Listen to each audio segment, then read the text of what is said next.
নমস্কার, দেখছেন রিপাবলিক বাংলা। বাংলার খবর কি নিয়ে আমি পৌলমী রয়েছি আপনাদের সঙ্গে। একদিকে চলছে ভোট পর্ব, ভোটের মাঝে নির্বাচন পর্ব।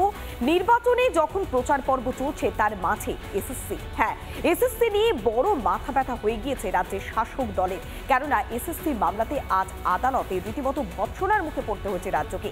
এর পাশাপাশি নির্বাচনী প্রচার, তার মাঝে রাজনৈতিক তরজা সবই থাকছে। বাংলার আনাচে কানাচে কোথায় কি ঘটছে সব নিয়ে দেখুন বাংলার খবর কি। এসএসসি মামলায় আজ শীর্ষ আদালতে রীতিমতো ভৎসনার মুখে পড়েছে রাজ্য।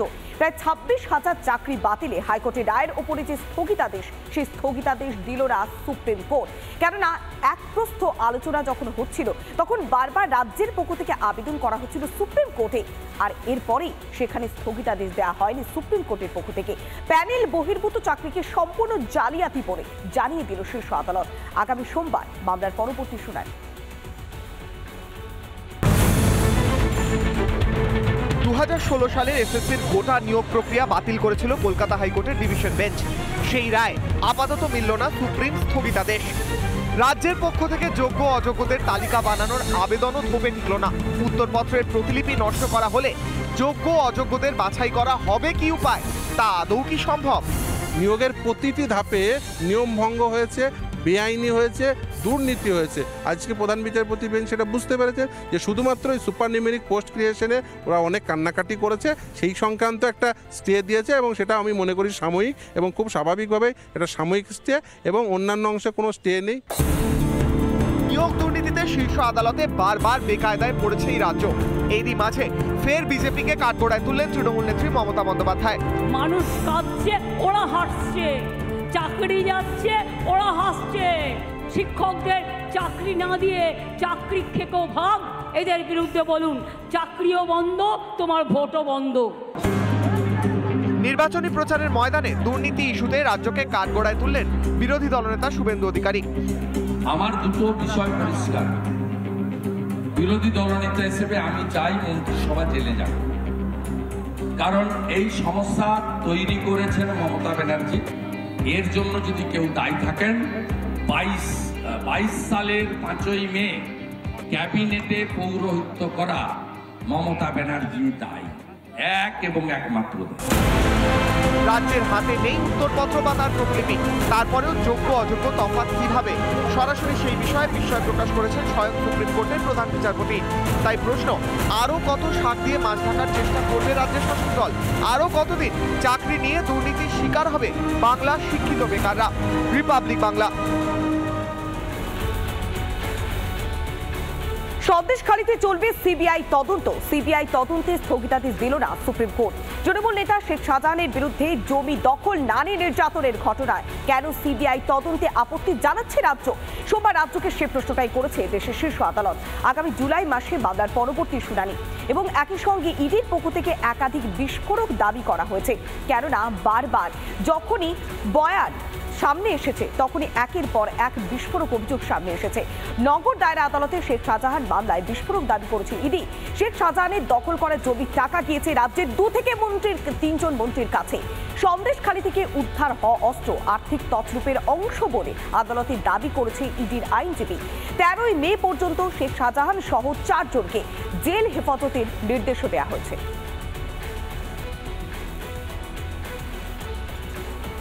মাননীয় কোর্টকে জানিয়েছি আমরা যে আমরা পরবর্তী তদন্তে কি উঠে আসছে এবং যেগুলোর ওপরে আরও তদন্ত প্রয়োজন আছে সেই তদন্তগুলো করবার জন্যই মাননীয় আদালতের কাছে সময় চাওয়া হয়েছিল, যেটা মাননীয় আদালত গ্রান্ট করেছেন। আমাদের তদন্ত থেকে যা উঠে আসছে তাতে দেখা যাচ্ছে this is nothing but tip of the iceberg.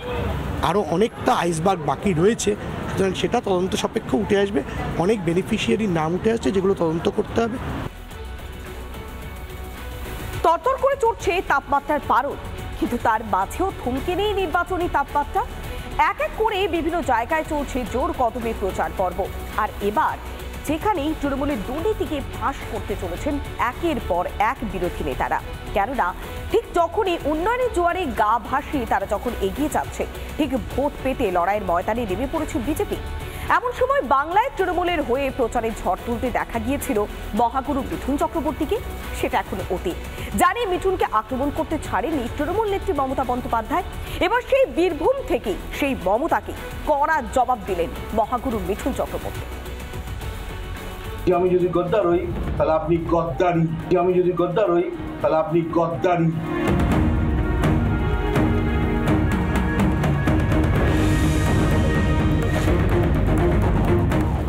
কাকে মহাগুরু এভাবে নিশানা করছেন জানেন কি?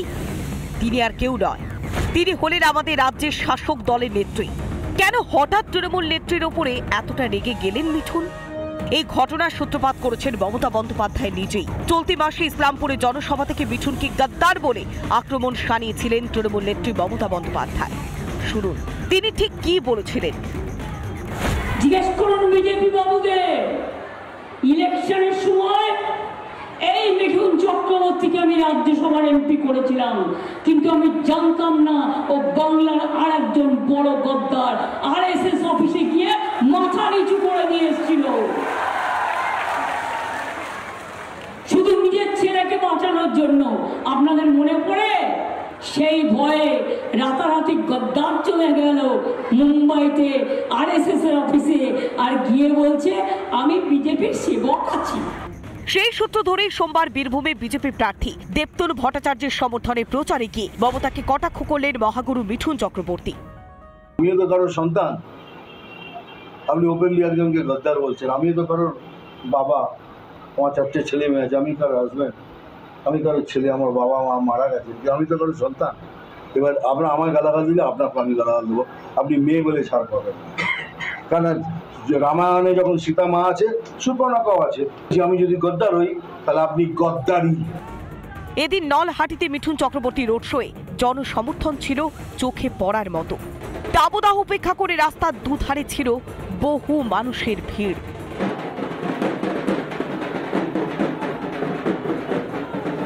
রোড শো শেষে জনসভাও করেন মহাগুরু। সেখান থেকেই তৃণমূলকে একটি ভোটও না দেওয়ার বার্তা দিয়েছেন তিনি।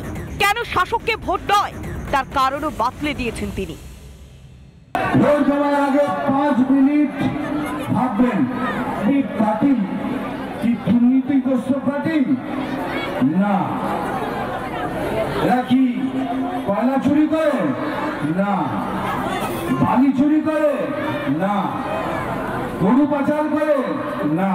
আর ঠিক তার অপোজিটে একটা পার্টি আছে, আপনারা বলুন সেই পার্টি দুর্নীতিগ্রস্ত পার্টি কিনা?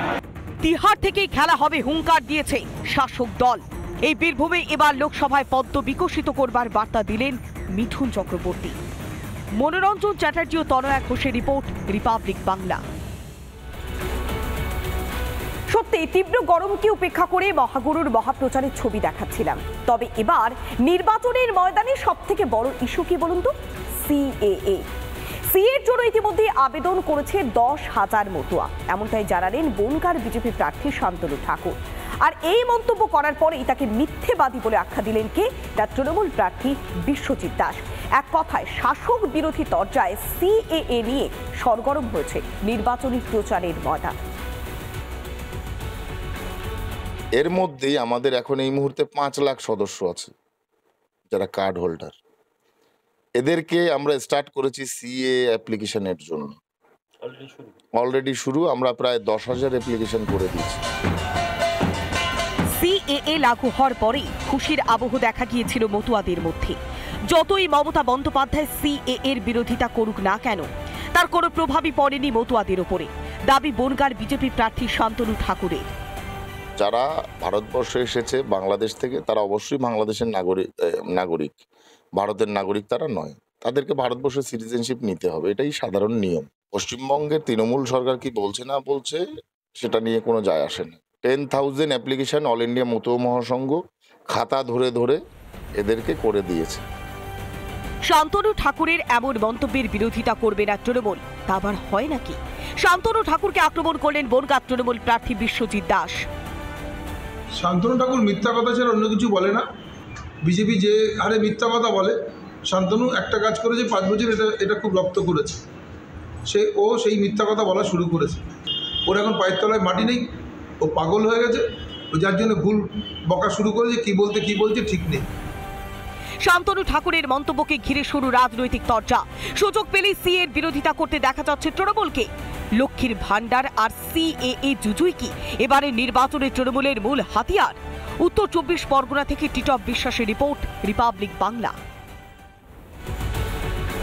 আচ্ছা, কে সত্যি বলছে কে মিথ্যে বলছে এটা তো পরের বিষয়। কবে জানা যাবে? না 4 তারিখ। 4 জুন নির্বাচনের ফলাফলে সবটা পরিষ্কার হয়ে যাবে। কিন্তু তার জন্য কি করতে হচ্ছে? না জোর কদমে চলছে নির্বাচনী প্রচার। একেবারে চাঁদে ফাটা গরমে নাজেহাল বঙ্গবাসী। তার মাঝেই একদিকে শাসক দল, অন্যদিকে বিরোধী পক্ষ। একেবারে প্রচারের ময়দানে ঝড় তুলেছেন সব পক্ষই।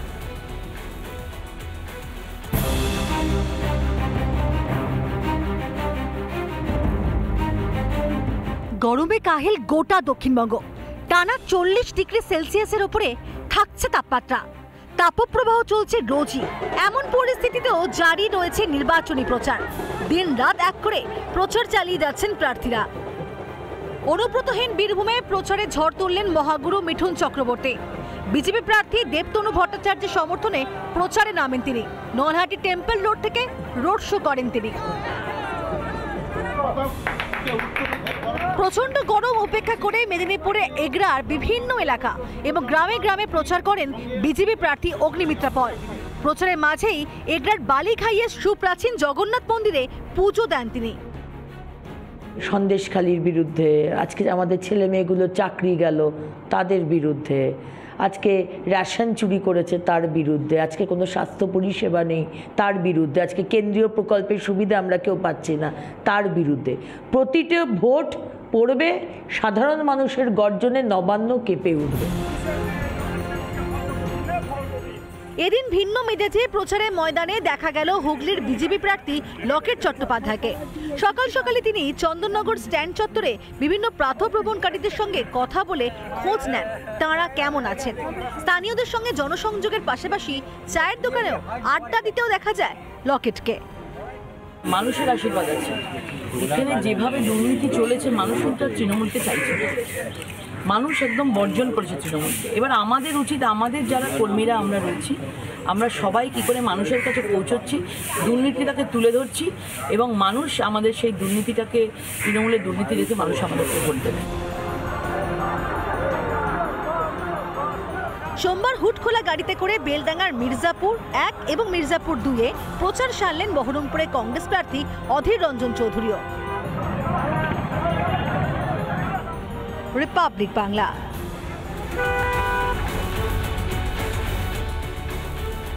জেলায় জেলায় নির্বাচনী প্রচারের পাশাপাশি শুরু হয়ে গিয়েছে মনোনয়নপত্র জমা দেওয়ার হিড়িক। ব্যারাকপুরে আজই মনোনয়নপত্র জমা দিয়েছেন কারা? অর্জুন সিং এবং পার্থ ভৌমিক। বাদ নেই সৌমিত্র খা, রচনা ব্যানার্জি। দলীয় কর্মী সমর্থকদের নিয়ে একেবারে মহা সমারোহে দলীয় কর্মী সমর্থকদেরকে পাশে নিয়ে মনোনয়নপত্র জমা দিচ্ছেন একদিকে শাসক বিরোধী সমস্ত রাজনৈতিক দলের প্রার্থীরাই। শুরু হয়ে গিয়েছে লোকসভা নির্বাচন। প্রথম 2 দফার ভোট ইতিমধ্যেই সম্পন্ন হলেও এখনো বাকি রয়েছে 5 দফার ভোট। জেলায় জেলায় বিভিন্ন দলের প্রার্থীরা র্যালি করে দাখিল করলেন নিজেদের মনোনয়ন। 20 মে ভোট ব্যারাকপুরে। তার আগে আজ সোমবার নৈহাটির বড়মার মন্দিরে পুজো দিয়ে মনোনয়নপত্র দাখিল করলেন ব্যারাকপুরের তৃণমূল প্রার্থী পার্থ ভৌমিক। তার সঙ্গে ছিলেন নৈহাটি পুরসভার পুরপ্রধান অশোক চ্যাটার্জি, নৈহাটি পুরসভার স্বাস্থ্য আধিকারিক সনদ দে। যে কোনো কাজের আগেই বড়মার কাছে পুজো, আজকেও নমিনেশন জমা দেবো, বড়মার কাছে পুজো দেবো। তৃণমূল প্রার্থীর পাশাপাশি এদিন মনোনয়ন জমা দিলেন ব্যারাকপুরের বিজেপি প্রার্থী অর্জুন সিং। জগদ্দলের মজদুর ভবনের কাছে একটি মন্দিরে পুজো দিয়ে হুটখোলা গাড়িতে করে জনসংযোগ করতে করতে বারাসতের জেলা শাসক অফিসের দিকে রওনা দেন তিনি। ব্যারাকপুর ভারতীয় জনতা পার্টি ছিল, ব্যারাকপুর ভারতীয় জনতা পার্টি থাকবে। আজকে সমস্ত ঠাকুর দেবী দেবতা, সমস্ত ধর্ম জাতি সম্প্রদায় মানুষের আশীর্বাদ নিয়ে ব্যারাকপুর থেকে অসুরদের বিদায় করা দরকার আছে। এরপরেই রাস্তায় পুলিশের তরফে তাকে বাধা দেওয়া হয় বলে অভিযোগ, যার কারণে নমিনেশন জমা দিতে দেরি হয় অর্জুন সিং এর। ধুতি পাঞ্জাবি আর হাতে গীতা নিয়ে একেবারে বাঙালিয়ানায় মনোনয়ন জমা দিলেন বিষ্ণুপুরের বিজেপি প্রার্থী। তিথি সময় মেনে এদিন প্রথমে একতেশ্বর মন্দিরে পুজো দিয়ে মনোনয়ন জমা দিতে যান বিজেপি প্রার্থী সৌমিত্র খা। পুজো দিয়ে বাঁকুড়ার তামলি বাঁধ থেকে ঢাক ঢোল বাজিয়ে র্যালি করে জেলা শাসকের অফিসে যান সৌমিত্র। ধুতি যে আমাদের প্রধান পরিচ্ছদ ছিল, প্রধান যে পোশাক ছিল, সেটা পরে এসে নিজের স্মৃতিচারণ করছি। আর গীতা হচ্ছে সত্যের জয়ের সাথে সবসময় আছে। আজই মনোনয়নপত্র জমা দেন হুগলির তৃণমূল প্রার্থী রচনা বন্দ্যোপাধ্যায়। চুচুড়া খাদিনা মোড় থেকে সুবিশাল মিছিল করে জেলা শাসক অফিসে যান তিনি। রচনার সঙ্গে ছিলেন বিধায়ক অসিত মজুমদার, তপন দাশগুপ্ত, অসীমা পাত্র, বেচারাম মান্না। এদিন মনোনয়নপত্র জমা দেন আরামবাগের তৃণমূল প্রার্থী মিতালি বাগ। হুগলির সদর মহকুমা শাসক কার্যালয়ে মনোনয়নপত্র জমা দেন তিনি। রিপাবলিক বাংলা। তাপে পড়ছে গোটা বাংলা। রেকর্ড গরম পড়েছে এবার রাজ্য জুড়ে। তাপপ্রবাহের দাবদাহ থেকে আপাতত কোনো স্বস্তি নেই। চাতক পাখির মতো তাকিয়ে রয়েছে প্রত্যেকটি রাজ্যবাসী। তবে অস্বস্তির খবর শোনাচ্ছে আবহাওয়া দপ্তর। আগামী আরও এক সপ্তাহ এমনই তাপপ্রবাহ চলবে ইঙ্গিত দেওয়া হচ্ছে আবহাওয়া দপ্তরের পক্ষ থেকে।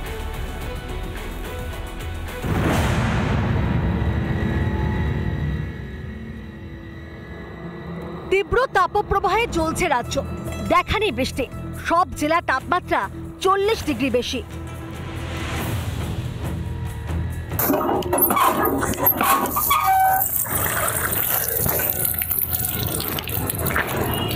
একটু স্বস্তির নিঃশ্বাস। তার কারণ তাপে পড়ছে বাঁকুড়া। প্রায় 45 ডিগ্রি ছুঁই ছুঁই তাপমাত্রা। এই পরিস্থিতি যে শুধু বাঁকুড়া জেলা জুড়ে এমনটা কিন্তু নয়, দক্ষিণবঙ্গের সর্বত্রই কিন্তু এই দাবদাহ চলছে। রবীন্দ্রনাথ তুলে ধরবে ঝাড়গ্রামের চিত্রটা। একেবারে মিন্ময়, বাঁকুড়ার সাথে সাথে ঝাড়গ্রামেও তাপের দহন, তাপপ্রবাহ অব্যাহত রয়েছে। আজ ঝাড়গ্রামের সর্বোচ্চ তাপমাত্রা 44 ডিগ্রি সেলসিয়াসের কাছাকাছি। আবহাওয়া দপ্তরের তরফে ঝাড়গ্রামে লাল সতর্কতা জারি করা হয়েছে। দেখো রবীন্দ্রনাথ, কেবলমাত্র ঝাড়গ্রাম জেলায় নয়, ঝাড়গ্রাম সহ দক্ষিণবঙ্গের জেলাগুলি একেবারে তীব্র দাবদাহে যেন পুড়ছে। কারণ পুরুলিয়া জেলাতে আজকের সর্বোচ্চ তাপমাত্রা 43.6 ডিগ্রি সেলসিয়াস। বীরভূমও এই মুহূর্তে দাবদাহে কার্যত নাজেহাল হতে হচ্ছে জেলাবাসীকে। প্রায় 44 ডিগ্রির কাছাকাছি বীরভূমের তাপমাত্রা। সাথে নদিয়া থেকে রয়েছেন আমাদেরই সহকর্মী পলাশ।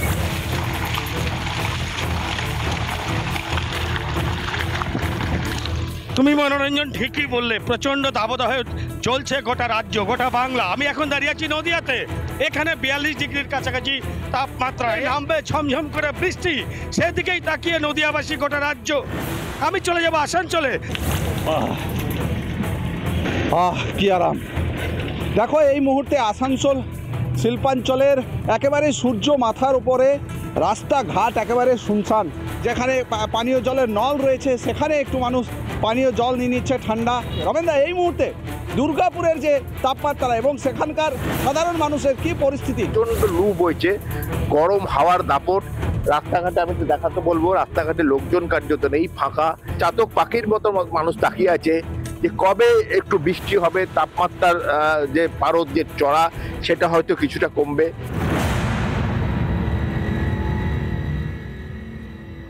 আগামী 5 তারিখের পর রাজ্যে নামতে পারে স্বস্তির বৃষ্টি।